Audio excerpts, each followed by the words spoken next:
Actually had I sat and talked with Jim with a cocktail last night for over an hour. He one-on-one, but uh, the confusion. All right. So first of all, Jim came out and said what I've been saying for a very long time. Only I speak in terms of generalities. He spoke in terms of specifics. That's something I usually don't do.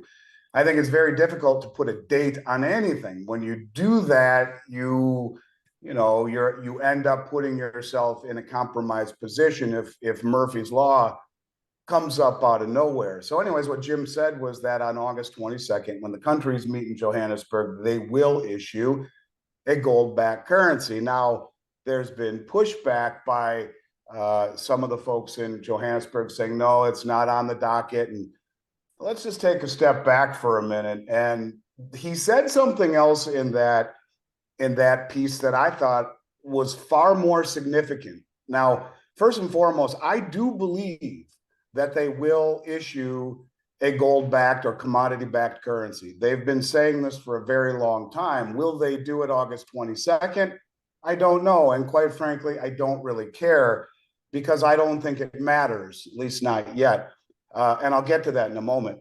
And at any point, if you want to, jump in and ask me questions, feel free. But I'll simply say this: that what he said about the Shanghai Cooperation Organization and the Eurasian Economic Union had far more impact on me. Now, I've been talking about those two groups along with the Brics and the Belt Road Initiative in nearly every video I've done for the better part of 4 years. I've done over 1,200 videos on this. And, the thing of it is that the reason I would talk about those organizations is that there's a lot of crossover amongst them. It was very obvious to me that the Belt Road Initiative, which is 151 or 2 countries, the Brics, which has now swelled to over 41 countries, I'm going to get to that in one moment, the Shanghai Cooperation Organization and the Eurasian Economic Union, well, they have very, very much similarity in their memberships, a lot of crossover where one country belongs to a couple,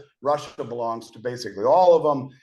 And you could see that this was a union that ultimately would come together, although I never said it would be that way. I just kind of assumed that would happen. Well, he's saying that will happen August 22nd. Now, one of the reasons I believe that is that if you look online and see where, you say how many countries have joined Brics or want to join Brics, you'll see 41 everywhere. But in those same articles, if you count them, you get 25.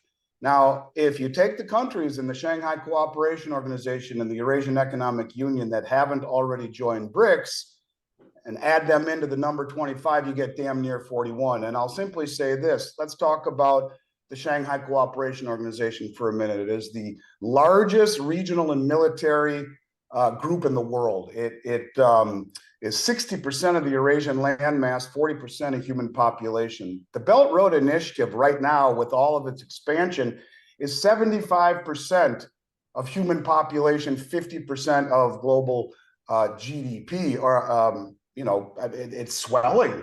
And when you talk about putting all of these countries together, the Belt Road, Shanghai Cooperation Organization, Eurasian Economic Union, and Brics, you're talking 80+% of human population. Now, that's the foundation. And all the people who are talking about the Brics are missing one point. And I have been very consistent in this one point for a very long time. And let me just lay the foundation. And that is, I ask people what makes the dollar the world reserve currency. And I've been very, very adamant about the protection of the Saudi kingdom. Now, I did miss one thing, and I'll get to that in a second, but it's the protection of the Saudi kingdom, arguably, that has given the dollar its hegemony for the past 50 years.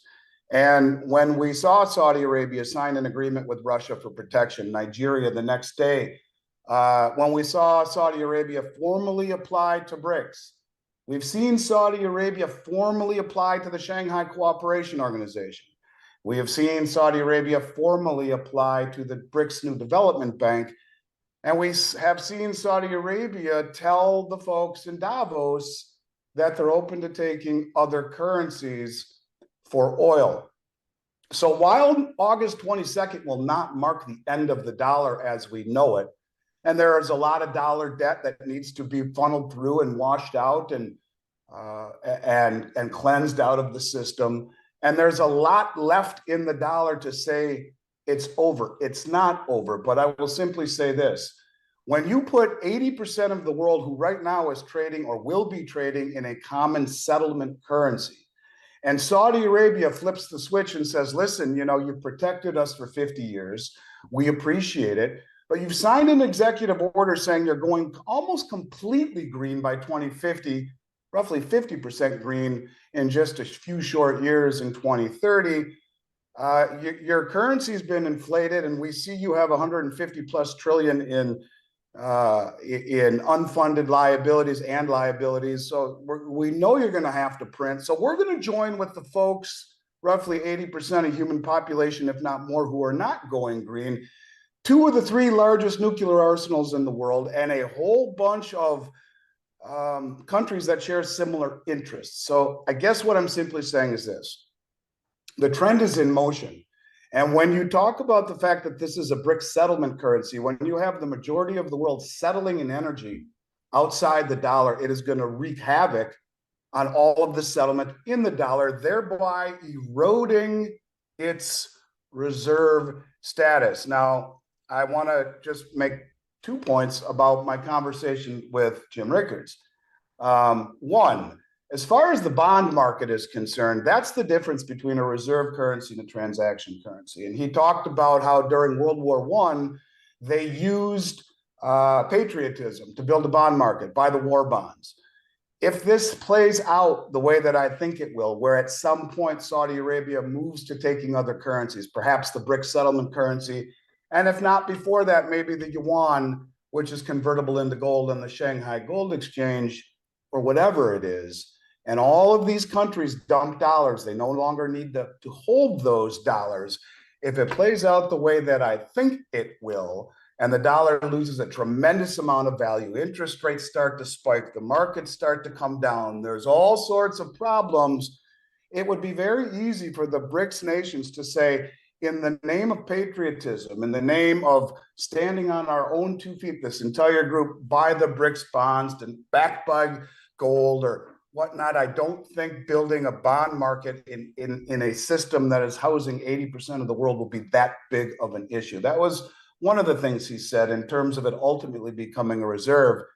And the last thing that he said was pretty much, kind of blew my mind. And that was that he said, first of all, let's say, if for those that don't know Jim Rickards, he was hired by the CIA or commissioned by the CIA to come in and talk about war games, financial war games. What can a country do to us financially? And his idea right now about what the Brics could very well do was pretty fascinating.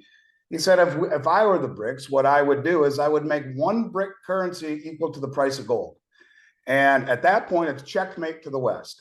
Because as the West tries to buy gold, as the price of gold goes up, it kills the value of the dollar, increases the price of gold, and strengthens the Brics currency.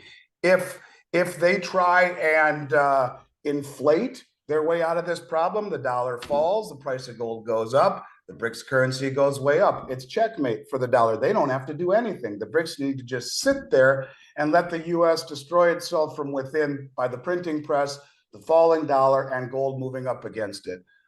So he said that was his theory, not something he knows. But look, I'll just simply say this, Bixie. I think that the world's not going to end tomorrow, even if they issue a gold-backed currency on the 22nd. But if they didn't, it doesn't matter. When you have the SCO and the Eurasian Economic Union joining this group, you're talking the majority of human population beginning to move away from the dollar, and Saudi Arabia applying to every one of these groups, being protected militarily, and joining a group that will have a bigger GDP than the West and a bigger military. So it's beginning. And I guess I just wanted to say that. I don't think it's going to, like that, change things, but it is beginning.